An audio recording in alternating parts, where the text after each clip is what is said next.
बिस्मिल्लाहिर्रहमानिर्रहीम। ऑनलाइन तफहीम दीन कोर्सेज़ में उसूल हदीस के कोर्स के साथ मैं आपकी खिदमत में हाज़िर हूँ, डॉक्टर सैयद तसद्दुक़ हुसैन।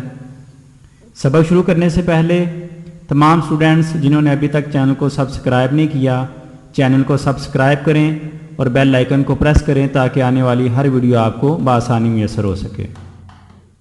बिस्मिल्लाहिर्रहमानिर्रहीम। सबक की इब्तिदा करते हैं। आज के सबक में हदीस अजीज़ और हदीस गरीब के बारे में डिस्कस करेंगे। हदीस अजीज़ की तारीफ़ लुग़वी एतबार से ये है कि ये सिफ़त मुशब्बा का सीगा है, जो कि अज़्ज़ा या इज़्ज़ू ज़ेर के साथ, कसर के साथ अगर पढ़ेंगे अज़्ज़ा या इज़्ज़ू से ये डिराइव्ड वर्ड है। आई कल्ला व नादारा, यानी इसका माना ये होता है अगर ज़ेर से पढ़ें तो कम और नादिर पाया जाना किसी चीज़ का। या दूसरा इसका डिराइव्ड वर्ड अज़्ज़ा या अज़्ज़ू है, फ़तह के साथ अगर इसको पढ़ेंगे तो इसका माना होगा कवी और शदीद होना। वजह तस्मिया इसकी ये है कि या तो इसको हदीस अजीज़ इसलिए कहा जाता है कि इसका वजूद कम पाया जाता है और शाज़ व नादिर है। दूसरी सूरत में जो है इसका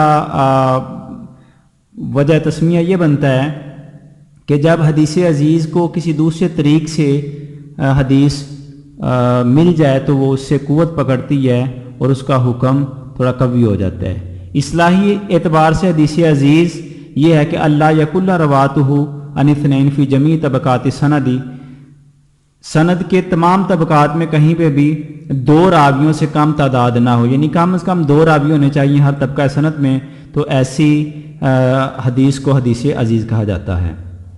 माना ये बनता है तारीफ़ का कि तबकात सनद में कहीं पे भी दो से कम रावी नहीं पाए जाने चाहिए। हाँ, अगर कहीं भी किसी भी तबका सनद में सहाबा इकराम के, ताबईन के या तबा ताबईन के कहीं पे भी तीन या इससे ज़्यादा पाए जाएं तो उससे कोई फ़र्क नहीं पड़ेगा। क्यों?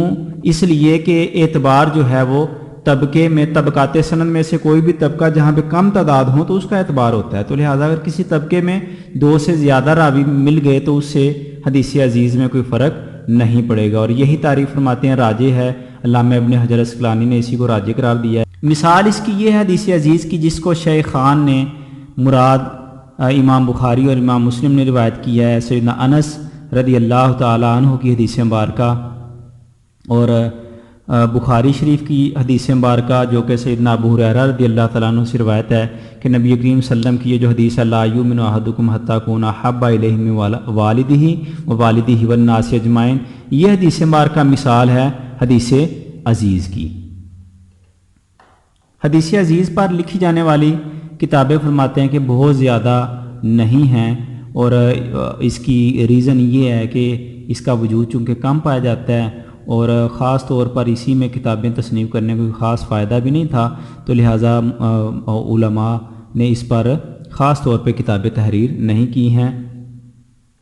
हदीस अजीज़ के बाद हदीस की एक किस्म हदीस गरीब है, और इसकी तारीफ़ लुग़वी एतबार से ये है कि यह भी सिफ़त मुशब्बा का सीगा है बिमान मुनफरदी, और इसका माना मुनफरद है या इसका माना बईद, वाहिद अकेला होना, या बईद अन अकारिबी ही, अपने रिश्तेदारों से जो शख्स दूर हो उसको भी गरीब कहा जाता है। उर्दू में भी ये लफ्ज़ यूज़ होता है गरीबुद्दियार, जो अपने घरों से दूर हो। तो या तो इसका माना मुनफरद अकेला है या जो रिश्तेदारों से दूर हो उसके लिए गरीब बोला जाता है। शरअ उसूल हदीस में इससे मुराद ये होगा हुआ मा यनफरिदु बिरिवायतिही राविन वाहिदिन, एक ही रावी अपनी रिवायत में पाया जाए तो उस हदीस को हदीस गरीब कहा जाता है। अब इस तारीफ़ की तशरीह ये बनती है कि ऐसी हदीस जिसको रिवायत करने वाले एक ही शख्स हों, चाहे सनद के तमाम तबकात हर तबके में वो एक एक रह गए हों या सनद के बाज़ तबकात में एक रह गए हों। क्योंकि पीछे भी उन्होंने बताया था हदीस अजीज़ में कि जो अकल तादाद होती है उसका एतबार किया जाता है, बाकी तबकात में अगर वो तादाद ज़्यादा भी हो जाए तो उससे कोई फ़र्क नहीं पड़ता है। हदीस गरीब का एक दूसरा नाम भी है यतलुकु कसीरु मिनल उलमा अल गरीब इस्मन आखरा, एक दूसरा इसम भी इसको देते हैं जो कि अलफ़र्द है, यानी अलफ़र्द। फिर बाद ने कहा कि ये मुतरादिफ है, बाद ने कहा कि ये मुतरादिफ नहीं है। बहरहाल इसको हदीस गरीब का एक दूसरा नाम अल फ़र्द भी है। इसकी अक़साम, हदीस गरीब منقسم ہوتی ہے، تقسیم ہوتی ہے اپنے جو ہے وہ تفرد کے مکان کے جگہ کے اعتبار سے کہ وہ تفرد کہاں پہ واقع ہوا ہے۔ اس اعتبار سے اس کی دو قسمیں ہیں، غریب مطلق اور غریب نسبی۔ یعنی موضع تفرد سے مراد یہ ہے کہ وہ طبقہ صحابہ میں ہوا، طبقہ تابعین میں، یا طبقہ تبع تابعین میں وہ ایک شخص جو رہ گیا روایت کرنے والا، وہ موضع تفرد کہاں پہ ہے۔ تو اس لحاظ سے اس کی دو قسمیں ہیں، غریب مطلق اور غریب نسبی۔ غریب مطلق جس کو فرد مطلق بھی کہا جاتا ہے، ایسی حدیث ہے کہ جس کے اصل سند میں، اصل سند سے مراد صحابہ اکرام علیہ رضوان کے طبقے میں ایک ہی مراد یہ ہوا کہ ایک ہی صحابی اس کو روایت کرے، ای معین فارد بھی روایات ہی شخص واحد فی اصل سند ہی، کہ جس کی اصل سند میں ہی ایک شخص روایت کرنے والے موجود ہوں۔ غریب مطلق کی مثال یہ ہے، یا جس کو فرد مطلق بھی کہا جاتا ہے، حدیث انما الاعمال بالنیات والی حدیث، جس کو صرف سیدنا عمر بن خطاب رضی اللہ تعالیٰ عنہ نے روایت کیا ہے، اور یہ تفرد آخر سند تک باقی رہتا ہے۔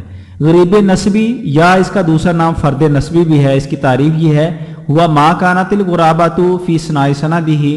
آپ نے یہاں پہ پڑھا تھا غریب مطلق میں کہ اصل سند میں یعنی صحابہ کرام سے جو روایت ہے اس میں صحابی متفرد ہو، جبکہ غریب نسبی میں اثناء سند میں، سند کے بیچ میں ایک اگر راوی رہ جائیں تو اس کو غریب نسبی کہا جاتا ہے۔ اور اس کی مثال سیدنا مالک نے زہری اور انہوں نے سیدنا انس رضی اللہ تعالیٰ عنہ سے روایت کیا کہ نبی کریم صلی اللہ علیہ وسلم ان نبی صلی اللہ علیہ وسلم داخل مکہ تھا والا راسہ المغفر، یہ حدیث مبارکہ جو ہے یہ فرد نسبی کی مثال ہے۔ اس کا وجہ تسمیہ یہ ہے کہ سمیہ بہذا القسم، اس کو غریب نسبی کہنے کی وجہ یہ ہے کہ تفرد وہ ایک شخص معین کی طرف واقع ہوا ہے۔